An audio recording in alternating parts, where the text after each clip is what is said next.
In this video, we are going over the Chapter 6 review. I'm going to go over specifically the questions that are the most similar to your test. So number 2 is going to be on your test, and it will be a multiple choice question on your test.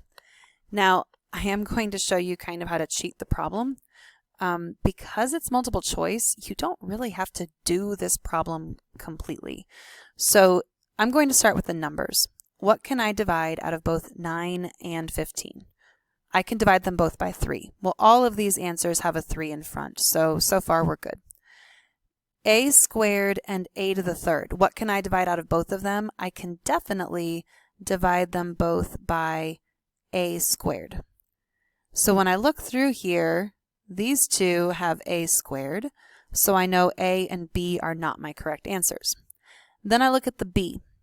b to the fourth, b to the fourth, so I can definitely take b to the fourth out of both of them. The only one here that has b to the fourth is option D, so that is our correct answer. Now we could then fully factor it. So we've got the 3a squared b to the fourth. We could put what would be left in the parentheses, but honestly, on a multiple choice test like this, why? If you know that the first part is 3a squared b to the fourth, and that's the only answer like that, go for it. Number 4 is going to be on the test, and it is not multiple choice. So we are going to do this problem fully. This is 4 terms. These 4 terms have nothing in common. When 4 terms have nothing in common, you need to split them into 2 groups. What does this first group have in common? I can divide 8 and 4 both by 4, and I can also divide them both by y squared. So I'm going to put 4y squared in front of the parentheses. 8 divided by 4 is 2. We're taking out 2 of those y's, so we would have a y left. 4y squared divided by 4y squared is 1. So that set of parentheses would be 2y minus 1. What do 6y and negative 3 have in common? Well, first of all, I'm using a plus because that's the symbol I have here. I can divide these both by 3. 6y divided by 3 is 2y. Negative 3 divided by 3 is negative 1. So my factored form is 4y squared plus 3 times 2y minus 1. And then we just have to look through the answers. Oop, that's not good. That's not good. We don't want the 2y squared. We want it to be 4y squared. We want the 2y to have a minus 1. That one looks correct. Next up is number 5. And it is multiple choice. It is a fill in the missing factor to complete the equation. Honestly, there's a couple of different ways that you could cheat this problem. You could plug m plus 4 in there and then try to FOIL. You could plug m plus 1 in there and try to FOIL. Honestly, that's going to take you a lot of time when this is really an easy factoring problem. You're looking for 2 numbers that multiply to give you negative 4. Those same numbers have to add up to 3. That would be negative 1 and positive 4. Well, we've already got the positive 4 here, so this set of parentheses needs to be m minus 1. Number 6 is on the test, and it is not multiple choice. So we're going to ignore the answer choices and do this problem fully. We are looking for 2 numbers that multiply to give us negative 6. Those same numbers have to add up to 1. There is a 1 in front of that t in the middle. That would be negative 2 and positive 3. So t minus 2, t plus 3. T minus 2, t plus 3. That would be option D on the review. But keep in mind, on your test, you will not have those options. You will have to type that in. Actually, not type it in, because this is not on EdSite. You will just have to write that out and make sure you neatly box or circle your answer so I can find it easily. The next problem similar to your test is number 8. It is multiple choice. What do these 3 terms have in common? We can divide them all by 4. So I know there has to be a 4 in front. That means it's not A, it's not C. When I divide everything by 4, I'm left with z squared plus 2z minus 8. So then I'm looking for two numbers that multiply to give me negative 8 and add up to 2. 1 times 8 wouldn't work. 2 times 4 would work if it's a negative 2. So it needs to be, in this case, z minus 2, z plus 4, with a 4 in front. And the order of the parentheses may not be the same, but we need a z plus 4, a z minus 2, we need a 4 in front. That looks like option B. Number 9 is also multiple choice on the test. First of all, what do these three terms have in common? We can divide all of them by z squared. So we know we're going to have z squared in front of our answer, which means it's not C, it's not D. And I highly doubt I'm going to give you one that cannot be factored. We just threw that in there as an extra answer choice just to throw you off, honestly. When we divide everything by z squared, we've got z squared minus 6z minus 16. We're looking for two numbers that multiply to give us negative 16 and add up to negative 6. All right, we've got 1 times 16, that's not going to work. 2 times 8, 2 and 8 would work if we did 2 and negative 8. So z plus 2, z minus 8 with a z squared in front. So we need plus 2 and minus 8, option B.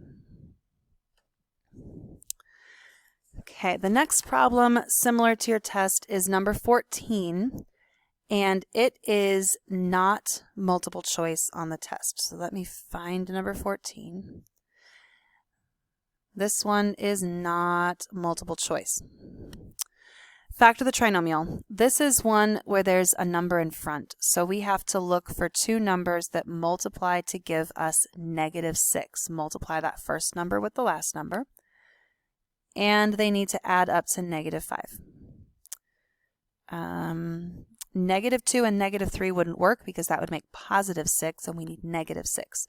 So we're going to do 1 and negative 6.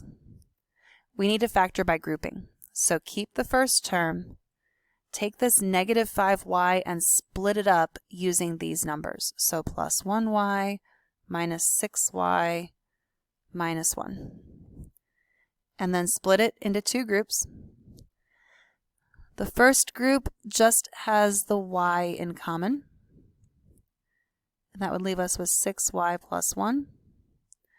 The second group doesn't really have anything in common at all except for negative 1. And that would make it 6y plus 1. So y minus 1, 6y plus 1. You should be able to look at this and immediately see that C and D are not answer choices because you can't pull 6 out of everything. So even if you get down to a 50-50, you can at least eliminate C and D and eliminate E and know that your choice is between A and B, although this is not multiple choice on the test, so I don't even know why I'm saying this. This would be your answer. You would box it neatly, nicely, but on the review, our answer is right here. Next up is number 18, and it is multiple choice. It also is a fairly easy problem because it is a difference of two squares.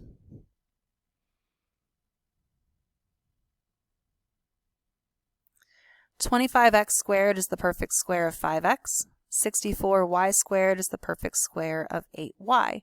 So this is 5x plus 8y and 5x minus 8y. So 5x, we don't want 5x squareds. 5x plus 8y, 5x minus 8y. And that one's definitely not right. Number 20 is also multiple choice on the test. If you recognize this, this happens to be a perfect square trinomial. 36 is 6 squared, 12 is 6 times 2, so the answer is this. If you happen to recognize that it's a perfect square trinomial. If you don't recognize that, you're looking for two numbers that multiply to give you 36 and add up to 12. That would be 6 and 6. And when you have x plus 6 times x plus 6, or sorry, z in this case, it would end up being x plus 6 squared, or z plus 6 squared.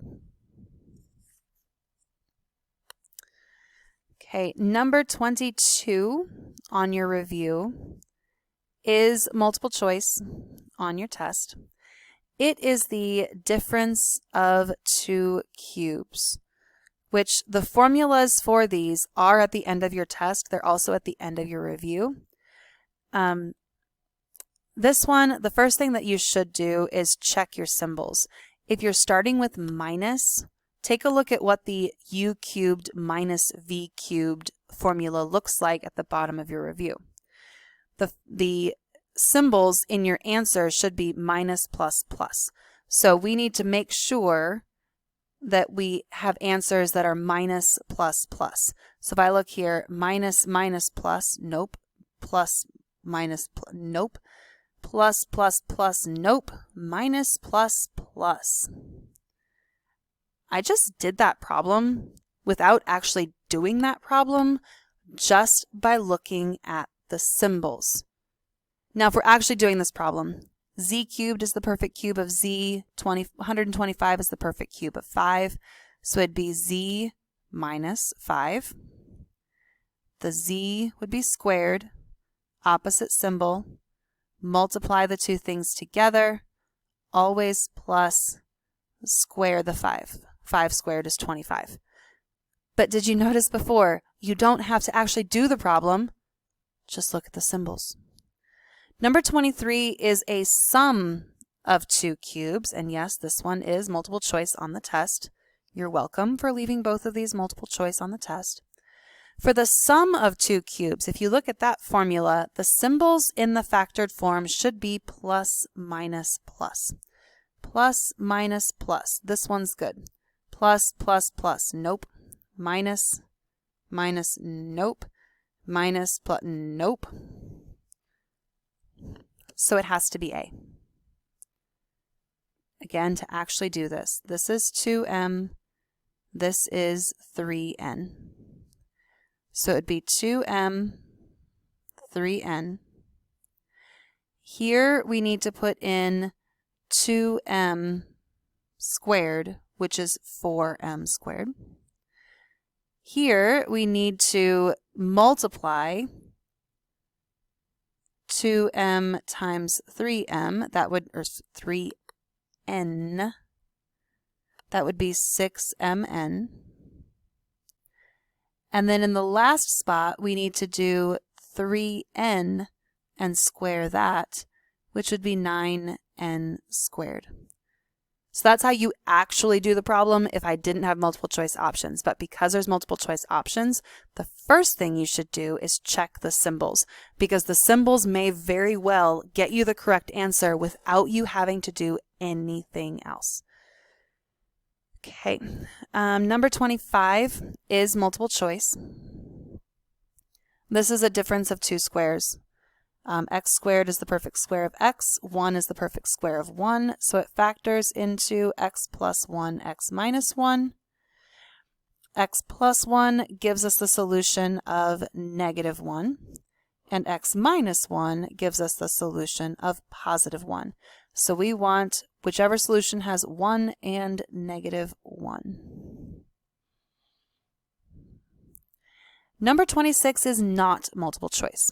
We need to solve this by factoring. We're looking for two numbers that multiply to give us negative 8 and add up to negative 2. 1 times 8, not going to work. 2 times 4, if the 4 is negative. So this is x plus 2, x minus 4 equals 0. If x plus 2 has to equal 0, then x must be negative 2, because negative 2 plus 2 would give me 0. If x plus 4 has to equal 0, then my solution must be positive 4. 4 minus 4 gives me 0. So my solutions are negative 2, and -4. And keep in mind, this one is not multiple choice, so you don't have the